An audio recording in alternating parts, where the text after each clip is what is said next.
Qué bien, muchas gracias por esta introducción. A mí me gustaría que nos contases un poco en qué va a consistir este tributo, qué es lo que vamos a escuchar. Pues vamos a hacer, como has dicho, un tributo a Paco de Lucía. Hemos repartido el concierto en tres partes. En la primera parte haremos como una introducción y haremos un poquito de como flamenco más tradicional, lo que diríamos como antes de que llegara Paco al mundo del flamenco, recordando quizás un poquito a Sabicas o al Niño Ricardo. Luego vamos a hacer una segunda parte que será más extensa, que hablará de Paco de Lucía, y hablará de Paco de Lucía y también un poco de su evolución. Empezaremos tocando temas de sus primeros discos, donde él no componía todavía, como el tributo que hizo a Lorca, y luego iremos avanzando y tocando piezas, ya composiciones de Paco. Luego tocaremos una parte también dentro de esta segunda parte. Hablaremos un poquito de cuando él se adentró en el mundo del jazz y cómo lo solucionó y cómo pudo tocar jazz, y tocaremos algunos de los estándares que él tocó con músicos de jazz. Y finalmente la tercera parte hablaremos de la estela que dejó Paco de Lucía y qué guitarristas han seguido su estela, y tocaremos temas de algunos guitarristas, como por ejemplo pues, a lo mejor Tomatito o Vicente Amigo. Paco de Lucía nace en una familia de guitarristas, de hecho tiene hermanos que también tocan la guitarra, y su padre fue el profesor que él tuvo, Antonio Sánchez Pecino, quien le empieza a dar esa formación como guitarrista flamenco. ¿Qué supone Paco de Lucía cuál es su aportación o qué supone para la guitarra flamenca? Bueno, realmente Paco de Lucía diríamos que crea un antes y un después en el mundo del flamenco. No solo de la guitarra, sino en el mundo del flamenco en general. Para ubicarnos un poco, estamos hablando que Paco de Lucía llega en un momento que el flamenco a nivel técnico de guitarra estaba ya a un nivel altísimo. Niño Ricardo y Sabicas habían dejado la guitarra en un momento de un nivel técnico increíble, pero ciertamente armónicamente las cadencias eran siempre muy parecidas, las armonías que se utilizaban eran siempre las mismas, y justamente Paco, cuando tiene unos 17, 18 años, ya era un excelentísimo guitarrista, hacía giras por Nueva York y ya interpretaba toda la música de Niño Ricardo a la perfección. Él quiere empezar a hacer su música. De hecho, Sabicas le dice que no llegará a ser nadie en el mundo de la guitarra flamenca hasta que él no haga su propia música. Entonces Paco, de alguna manera, entiende que no tiene hueco, porque con la armonía que hay y todo lo que habían hecho estos dos grandes antecesores, había poco que explicar novedoso. Entonces él empieza a coger armonías de la música clásica, armonías de la bossa nova, de la música latina, del jazz, y empieza a fusionar toda esa armonía con el flamenco. Y realmente lo que pasa es que crea un nuevo lenguaje. El nuevo lenguaje del flamenco es que lo creó Paco de Lucía. Y es lo interesante, que él crea todo un nuevo lenguaje, renueva todo el lenguaje del flamenco, y cualquier acorde que oímos hoy que nos pueda sonar a flamenco son armonías que realmente hizo Paco. Y entonces pues digamos que él inventó el lenguaje del flamenco.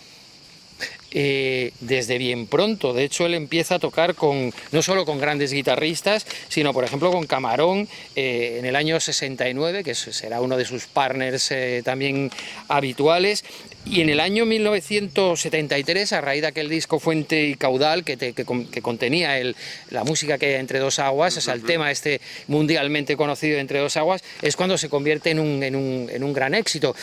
¿Cuál es el papel? O sea, podríamos decir que Entre dos aguas, o ese disco, no solo es un poco la revolución en este sentido de la música flamenca a nivel popularizada, no sé, a nivel popular en el sentido de música de masas. Sí, realmente Paco de Lucía con este tema, Entre dos aguas, consigue llegar a todo el mundo, El flamenco quizás era una música que estaba, ellos mismos, era como que los mismos flamencos de la época la protegían mucho, y de alguna manera tampoco, quizás no les interesaba que se extendiera demasiado. Sin embargo, Paco de Lucía, pues grabando sus discos y grabando pues Entre dos aguas y temas como un poco más mainstream, por decirlo de alguna manera, pues es verdad que llegaba a muchísimo más público. Algo muy interesante que tiene el tema Entre dos aguas, y por eso creo que es un hito dentro del mundo de la música y dentro del flamenco, Entre dos aguas es la primera vez, el primer tema en flamenco, la primera composición que hay improvisación, diríamos, a modo jazz. O sea, a modo que hay una melodía con unos acordes y luego sobre esos acordes, a modo de rueda, de ciclo, cíclicamente, se improvisa, como se hacía en jazz, pero con un lenguaje realmente flamenco y con unas escalas flamencas. Y entonces realmente pues es como algo muy innovador.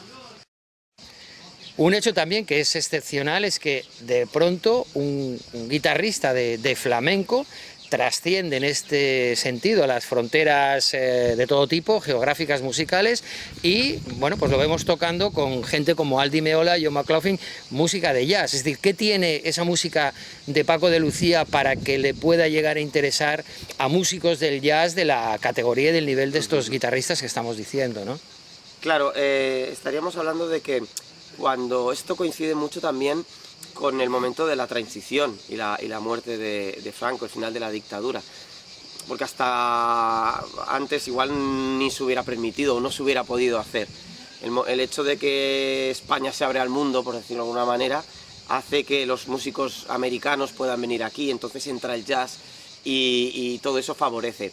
Además, estamos hablando de que, como comentaba antes, Entre dos aguas es el primer tema en el mundo del flamenco donde hay improvisación a modo jazz. Y esto les parece como muy interesante a estos guitarristas, al oír a un guitarrista flamenco improvisando. Entonces, John McLaughlin y Larry Correll le proponen a Paco hacer un super trío, el famoso trío, donde pues poder tocar composiciones de ellos y estándares de jazz y donde poder fusionar un poco esta música de jazz y flamenco.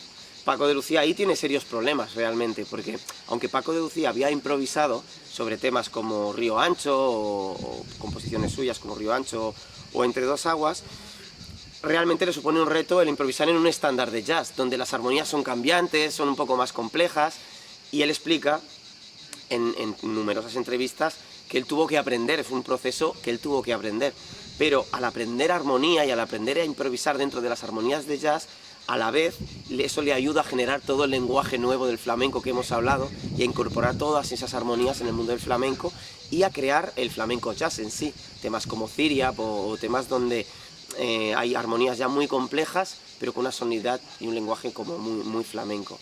Y esto es lo que aportan estos guitarristas a Paco de Lucía, ¿no? Esa enseñanza de las armonías y de las maneras del jazz, por decirlo de alguna manera. Paco de Lucía ya no está entre nosotros.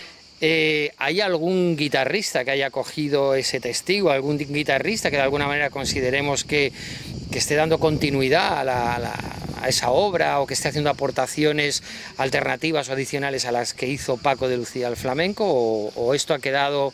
Sí, yo creo que hay muchos, en realidad no es solo uno que haya cogido el testigo, así como quizás sí que Paco de Lucía cogió el testigo en su momento y pues renovó todo el flamenco.